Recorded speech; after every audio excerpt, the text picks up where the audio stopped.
Hi, I'm Mary. And I'm Katie, and this is The Housewife Did It. True Crime Edition.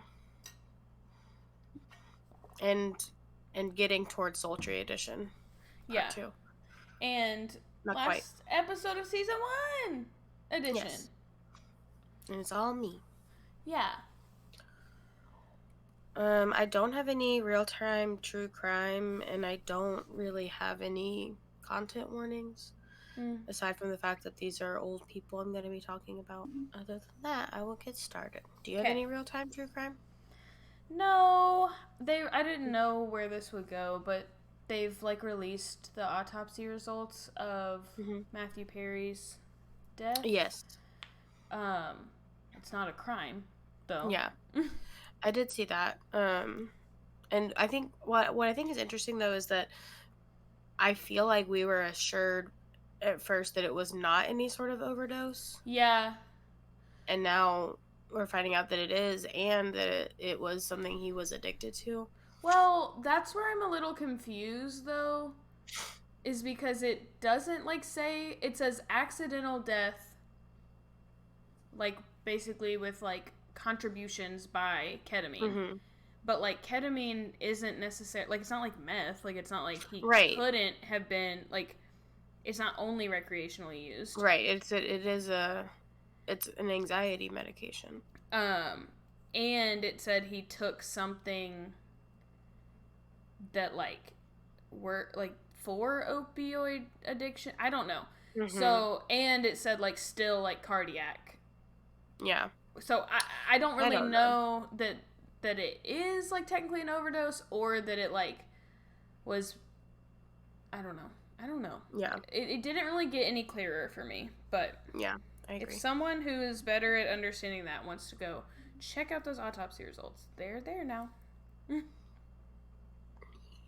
right, I'll get started. Okay.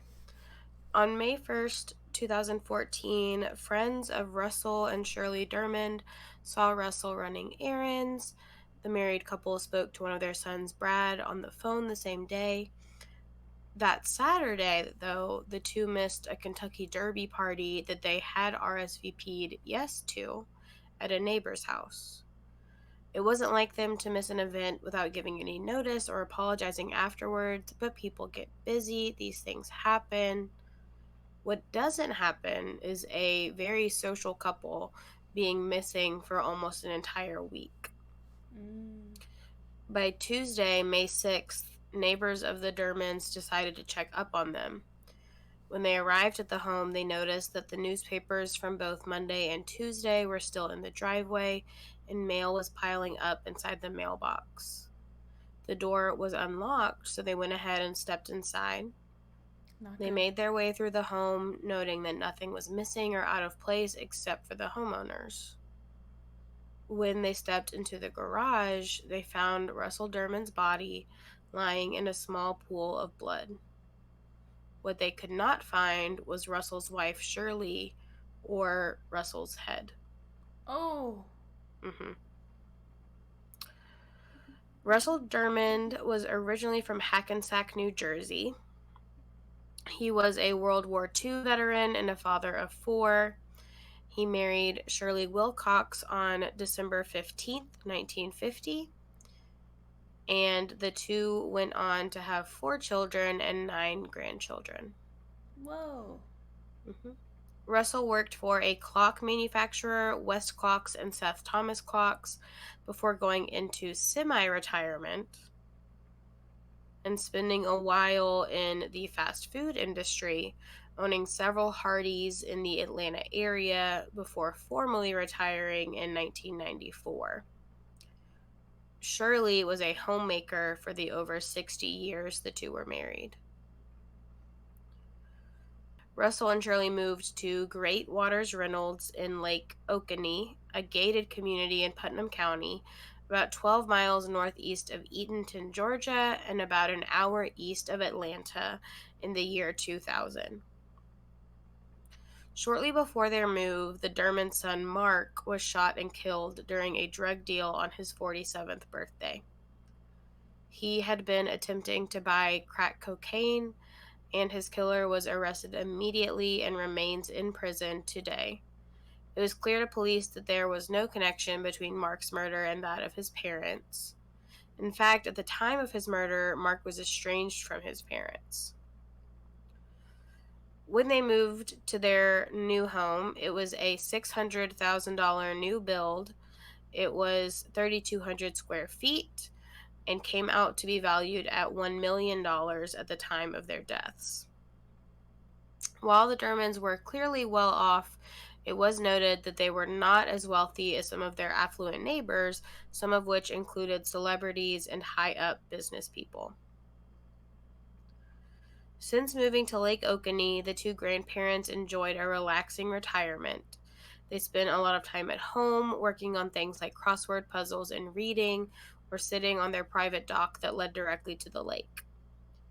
They became involved in their community, their church, and their neighborhood, and had many friends. This is why it became so concerning when they missed a party for the 140th Kentucky Derby, an event their friends were eager to celebrate. When the two neighbors came to their home and found Russell's decapitated body between the couple's two cars, they couldn't even be sure it was him. There was no sign of forced entry, nothing was taken, and it seemed there wasn't even anything worth taking, and the house was completely spotless. Once Russell was found, the two immediately called 911.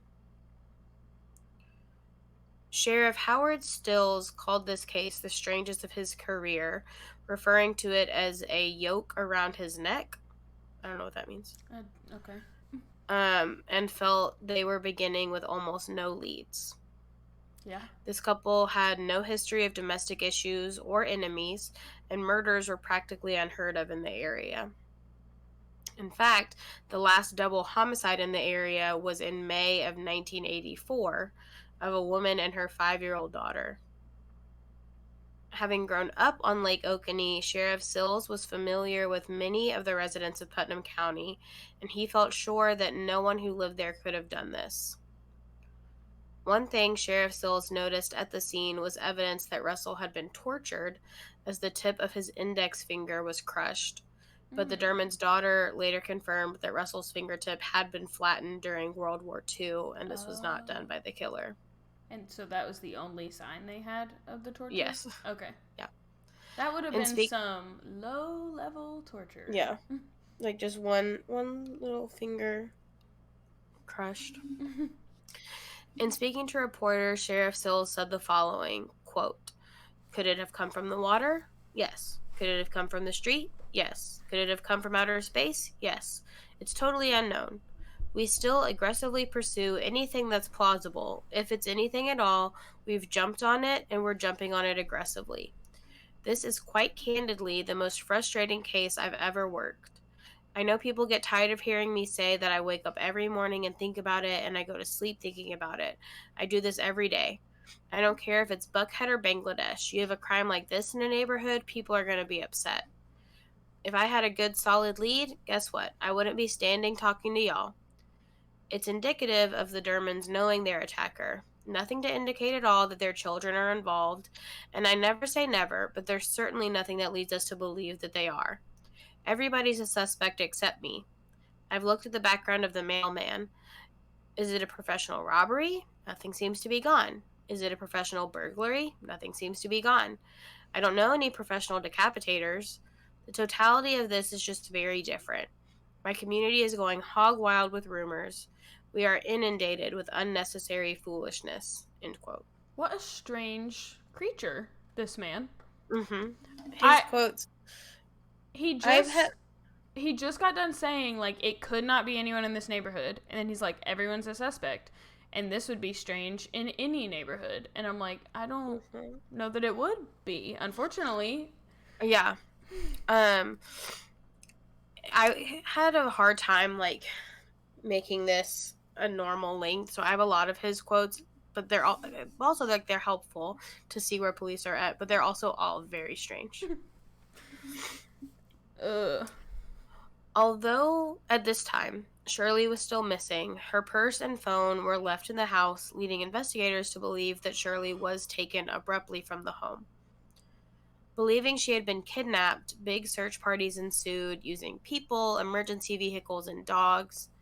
Billboards were posted with Shirley's photo and messages about her being endangered and requesting her safe return.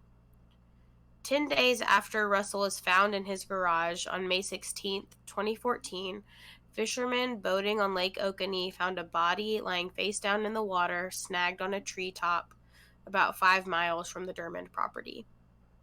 It was later confirmed to be Shirley's body, bloated to twice its normal size, making her almost unrecognizable.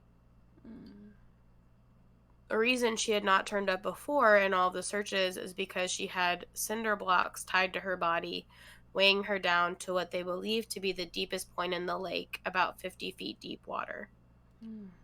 Her cause of death was blunt force trauma to the head, caused by blows that looked like they came from a claw hammer. How do you get back up if you're down at the 50 Because feet? her body bloated. Oh, okay.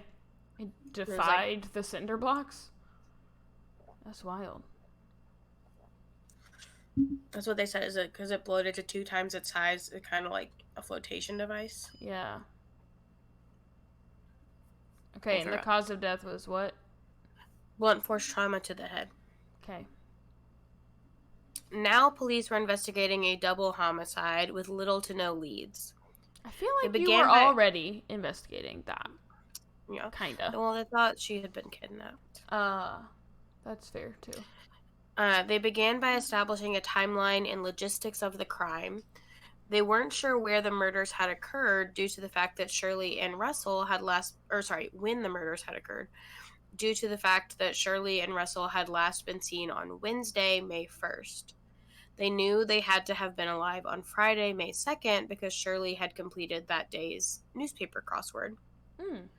Police estimated that the murders likely took place the early morning of Saturday, May 3rd, the same day the Dermonds missed their neighborhood Kentucky Derby party. And that day, that's when they were seen shopping? They were seen shopping on Wednesday. Okay. Yeah.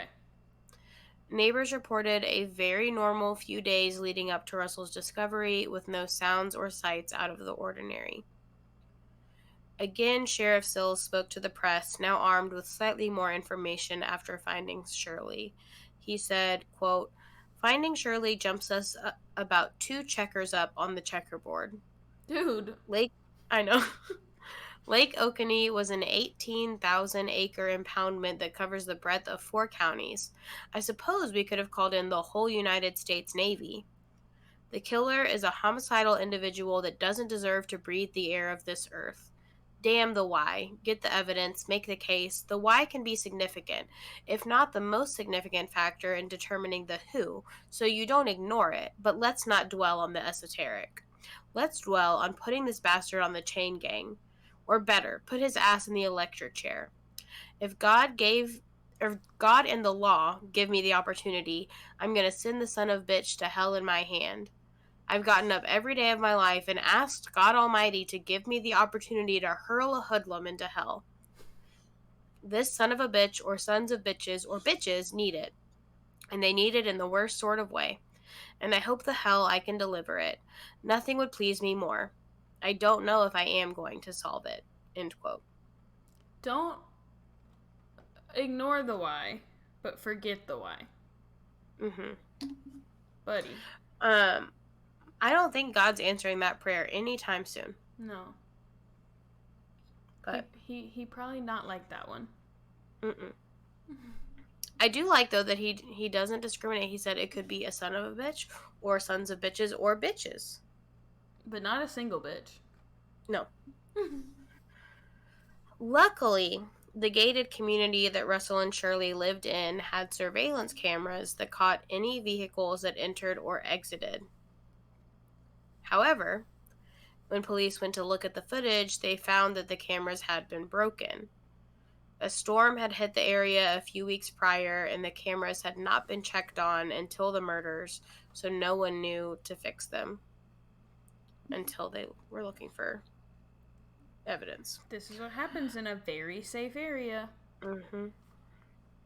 Even so, the police were beginning to believe the footage wouldn't have been helpful, as they now suspected that their killer had approached the house from the lake. While it was a public lake with open access, the Dermonds did have a private dock that was less accessible. Due to the fact that there were no signs of forced entry or a struggle, the police believed the killer knew the Dermonds and came up with the following idea of the crime. Police speculated that the murderer approached the Dermonds' private dock in a boat. Since the Dermonds did not have a boat of their own at the time of the murders, police believed it would have been the killer's boat. Then they believed that the killer came to the back of the house and was let in by Russell and Shirley. Then, since the house was spotless, it is believed that the killer took the Dermonds on the boat to a secondary location where they were killed. They believe that Russell was shot in the head due to gunshot powder found on his shirt collar. They speculate that something identifiable would have been in or on Russell's head, possibly a bullet lodged somewhere, that caused the killer to decide to decapitate him and dispose of his head. But there's blood in the garage. They think that the head was cut off in the garage. Ah, okay. Then the killer beat Shirley, tied 30-pound concrete blocks to her body, drove her out to the deepest part of the lake, and dropped her in. While it was clear to police that Russell and Shirley were not murdered in their home, it was also clear to them that Russell was decapitated where he was found in his garage. He was found in a small, mostly dry pool of blood, and the decapitation itself gave police some clues about their suspect. The cut made across Russell's neck was neat, but not to a surgical degree. Interestingly, they believe the murderer had used the collar of Russell's t-shirt as a guide on where to cut. This gave them the impression that their killer was moving very carefully and slowly, and felt they had plenty of space and time to complete this act. They believed they were looking for someone who liked guns and knives, knew the Dermonds, and was familiar with their home.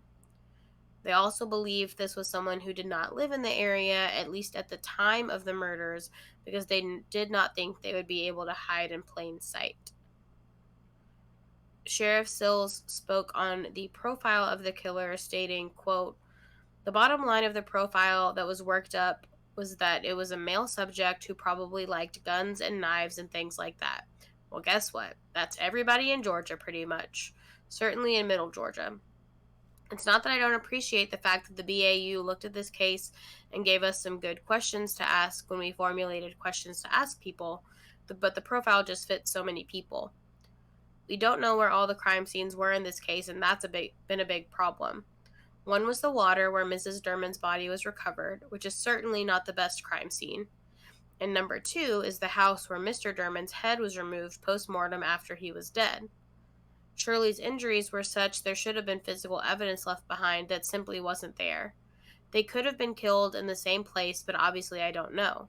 The only certain evidence is that Mr. Dermond was dead. His head was severed in that garage. That's the only evidence in that house. It does not appear from a physical evidence standpoint that they were murdered there at all." End quote.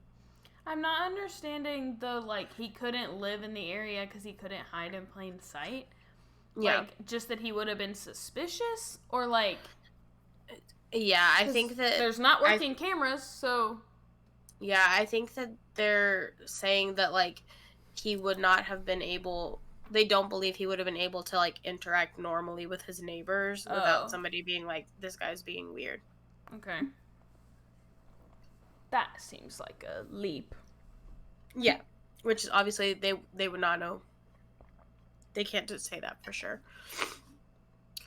In 2015, so a year after the murders, Sheriff Sills claimed to have a person of interest in the double murder. He told the news that it was someone they had interviewed before whose statements were not completely truthful. This was someone that a witness claimed to have seen near the Dermond property in the days leading up to the discovery of Russell's body. At a press conference, police revealed they had a mysterious piece of forensic evidence to retest, but they were keeping the identity of the evidence close to the chest so that it wouldn't interfere with the investigation. They were hoping to test this against their person of interest, but it doesn't seem that this person was ever officially elevated to a suspect. I will say, Sheriff Sills said that he viewed them as a suspect, but they were not officially a suspect. Okay. And then I didn't see anything else about them. Okay. In 2022, Sheriff Sills, who has been painstakingly working on this case, revealed he had even more evidence now. In a statement issued, he said, quote, "Just last week I received some data, primarily cell phone data, that we have been waiting on for some time. The data was downloaded into a program the FBI has, and they are assisting us in analyzing the data now. The technology we are using was not in existence back in 2014. I don't want to create an impression that I have acquired some silver bullet, but this is yet another tool we are using trying to find out who perpetrated these heinous crimes. What we need more than anything is for someone to call us and tell us who is responsible for this savagery." End quote. In May of this year, Sheriff Sills submitted new DNA evidence to a DNA lab for analysis, hoping that there is enough to run through a national database. He said... Only if your guy's a criminal, right? Yes. He said, quote, "We continue to try new things. We had something. Whether that's going to evolve into something else, I don't know. At this point in time, there has to be more analysis done. There has to be an additional test done to what's been developed so far and whether or not that is potentially enough to run it through CODIS. We have some potential DNA that may or may not be identifiable, and it could still be the Dermonds. There's nobody on the cell phone data with any kind of alarming criminal history, and there's nobody there, at least at this juncture, that I know has any connection to the Dermonds." End quote. In what cell phone data? It's data based on calls or phones that pinged in their neighborhood. Okay. At the time of the murders. And none of them have, somehow it happened that even though they're friends with everyone in their neighborhood, that none of those pings the Dermonds knew? I think probably he's talking about, the pings that were out of the ordinary for the neighborhood. Oh, okay. Because they people think who it's are not pinging, someone who lives there. Yeah, well, also, if the people who are pinging in the neighborhood could just say, well, I was at my house. Right. Because I live there. Yeah. That's pretty much everything I have on the case and the evidence. So I have some theories now. Okay. Because this is truly such a mystery and a hard one to wrap my head around. So there are a lot of theories on this case because it kind of seems so random. These are purely speculative. I grabbed them from Reddit or from podcasts speculating, but I think they're worth thinking over. Okay. So, number one, according to one Reddit user who claimed to live near the area of the Dermond home, crime was actually somewhat prevalent in the area. Mm-hmm. Since most of the homes in the area were not full-time residences, it was commonplace for people in boats to approach homes off of the lake and shine a light inside to see if they were empty at the time.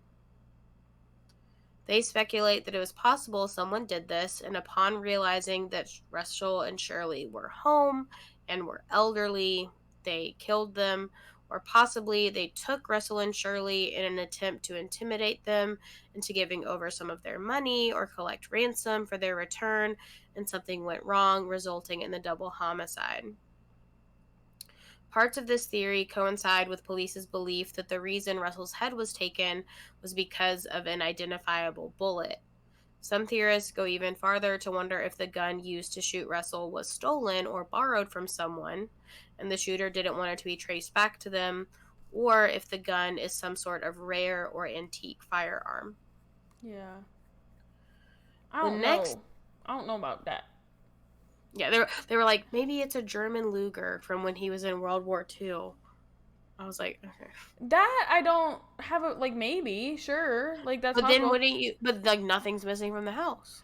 Yeah, I also am like, maybe, like, this is pure speculation, but like, so you just wanted to rob a house. You said, these are easy targets. Mm-hmm. But then you decided to kidnap them? Right. Like, I don't know. You were just, and, well, not even, and like, the girl who was saying, I don't know if it's a girl. I just kind of assumed it was. The person who was saying that they lived nearby, that this was like commonplace, wasn't even saying that people did this to try to rob the houses, but because no one's there, maybe they could like stay at a lake house. Oh, I see. Even. Okay. And like, so like it could be robbery, it could be that they were just trying to squat there and enjoy the lake. And so like either way, I think it's strange that you would shine your light and be like, oh, they're home. Wait a second, I could just kidnap them. Yeah. That seems weird to me. Yeah.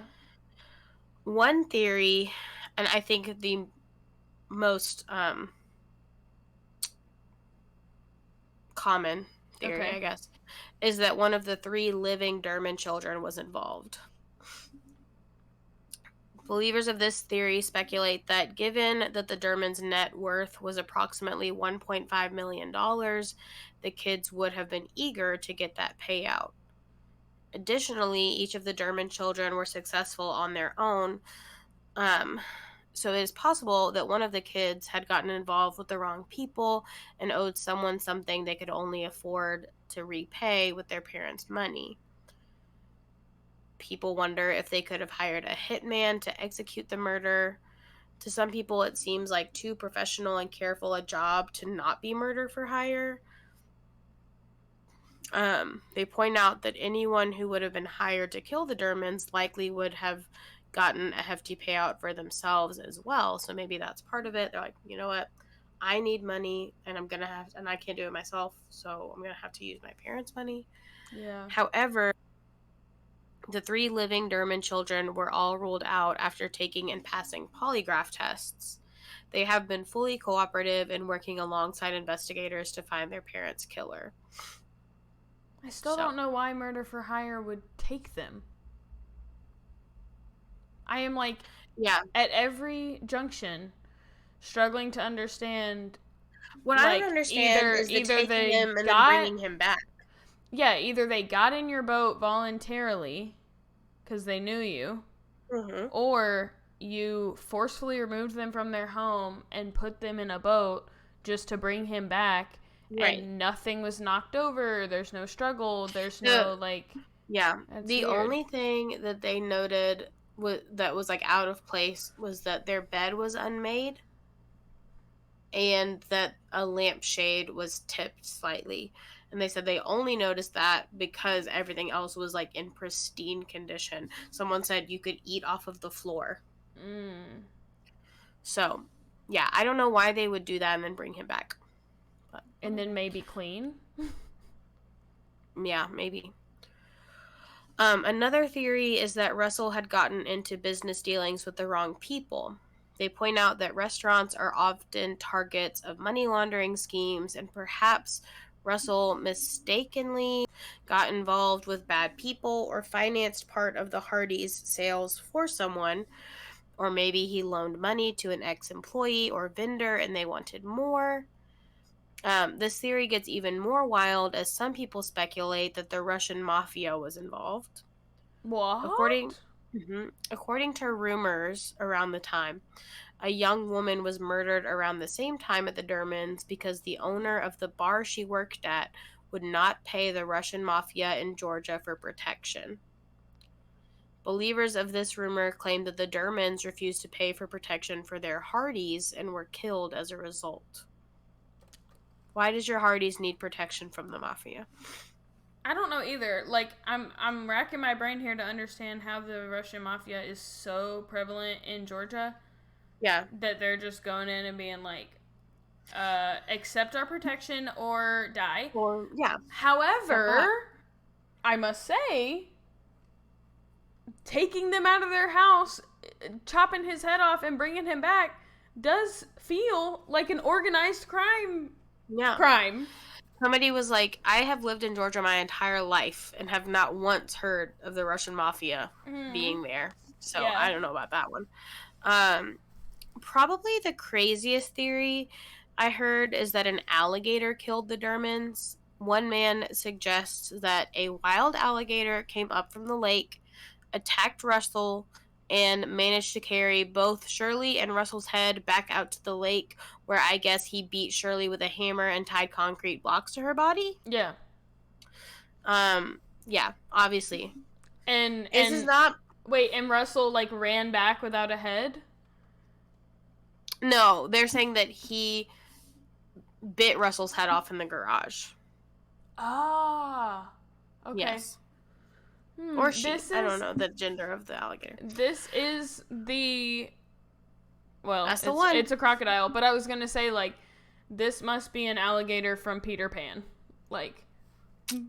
I was like, this is not Michael Peterson, like, an owl did it, because how the alligator beat her with a claw hammer and then tied cinder blocks to her body. Yeah. I don't understand. One last theory. Yes. This is my last theory. It's interesting. I heard this, like, somebody say it on a podcast, kind of, like, very nonchalantly, like, I wonder if, and I was like, so this theory is there a possibility that this was the work of a serial killer? Mm-hmm. Someone like Israel Keyes, with no specific MO, victim type, or central location. Richard Ramirez. Now, we have not covered Israel Keyes on this podcast, at least not yet. So I will give a quick rundown so that you have a full idea of this theory. And again, not saying that it was Israel Keyes specifically, but someone like, possibly. Yeah. Israel Keyes was a serial killer, bank robber, burglar, arsonist, kidnapper, and sex offender from Alaska, who is charged with 3 murders but died by suicide while awaiting trial, both slitting his wrists and hanging himself. Keyes was caught after a girl named Samantha Koenig was murdered, as he was seen on ATM surveillance withdrawing money from her account. After his arrest, Keyes admitted to the murders of William and Lorraine Currier in Vermont and Samantha Koenig in Alaska, along with 5 unidentified victims in Washington State and 1 unidentified victim in New York. However, at the time of his death, he was found in his jail cell alongside a suicide note, a poem about murder, a drawing of a pentagram and a variation of the devil, along with 11 skulls drawn in his blood with the phrase, "We are one," under one of the skulls. Okay. It is believed now by the FBI that these 11 skulls are meant to symbolize his true number of victims, leaving 8 unsolved murders that may be credited to Israel Keyes. So the unidentified people, like, he can't even identify them? Like, yeah, he doesn't know who they are. Okay. The tricky part with identifying these victims is that Israel Keyes is suspected in murders of people ranging from 12 years old to 58 years old, all over the country. When confessing to some of his murders, he admitted that he had taken a cross-country trip and buried what he called kill kits in various states. Then, as he traveled to various places for construction work, he would dig up the kits and utilize the tools he had buried on whoever was nearby. Is it possible that he buried one of these kits in a lakeside vacation town in Georgia while traveling and came back to use it on an unsuspecting couple like the Dermonds, or even that there are others like Israel Keyes in the world who might have done the same completely randomly? Mm-hmm. For now, we don't know, and it seems that this case is a complete mystery, But hopefully, as DNA is continued to be tested and people continue to discuss the case, the truth will come out and justice will be served for the Dermond family. Yeah, I mean, I kind of think serial killer, like, makes sense to me. Like, I get that it, like, seems personal, like, that's what people, like, want to go with, but I think that, like, for serial killers, like, it, like, is personal in a way. Like, they enjoy the kill, and so to think that they would enjoy beating her, I don't think is, like, out of the question. I think it's less that it seems personal and more that there was no sign of forced entry. Right. But also, like... Or robbery. Like, there's not, like, a secondary motive. Right. But I also, like, wonder if in this, like, small lakeside town, if an 88 and 87-year-old couple would just let someone into their house. Yeah. You know? Like, that they don't know. They might. Yeah, and, like, there's, like, so much we don't know, right? They could have been sitting on their dock. Someone could have pulled up on their boat, said, like, I'm out of gas, or, like, hey, how y'all doing? And they said, like, come on in for a drink. You know, like, could have been, like, anything.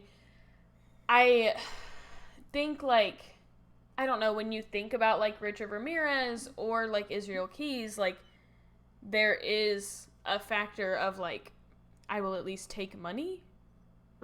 You know, like obviously Richard Ramirez was, like, in it for the kill, but he also, like, wanted to steal things. So it is, like, strange to me, unless they're just, like, very careful and they're like, nah, the more I try to steal stuff, like, the more I touch, and, like, I'm just gonna do it. I don't know. Yeah, very strange. Yeah, I genuinely, like, have no idea what I think could have happened, because it's just so weird. Yeah. So, you said this at the beginning, but, like, I guess your opinion, like, is it for sure not possible that it's connected to their son's murder? No, there's definitely a possibility. Basically what I've heard is that if it were connected to their son's murder, it's strange that it would be 14 years later. Yeah. It definitely wasn't by the same person, because their son's murderer was in jail.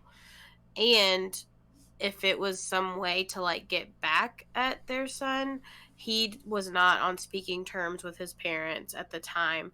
They had essentially cut him off entirely because of his drug habit and his addiction. And so it would be strange that someone would be like, you know what, I'm still mad about that. Like, I'm gonna kill his parents now. And so like, I think it's could he have owed somebody money? Maybe. I think that they're saying, like, but they didn't take money. Yeah, that's true. But again, I think I do wonder if that goes along with the, like, murder for hire plot, or the possibility that they did intend to get money from the Dermonds, or get money for the Dermonds, and something went wrong and they were killed. Yeah. But I don't know. Very strange. Very strange indeed. That's kind of a short one. That's okay. That's all the information you got, then it's all you got. Yeah. I was working my butt off trying to find info. But I'm trying to decide. The next one I have on my list would be a very long one, so I'm trying to decide if I want to skip it and come back to it later. You got a break to write it, so. Yep. But yeah, thanks for listening to all of season 1. Yeah, thanks for hanging with us. I don't know if we'll have much exciting coming for season 2, but we'll try. Yeah, we'll do our best. Yeah, the case I plan for next is probably going to be very long, or 2 parts, so. All right. Start off with a bang. Okay. Bye. Bye.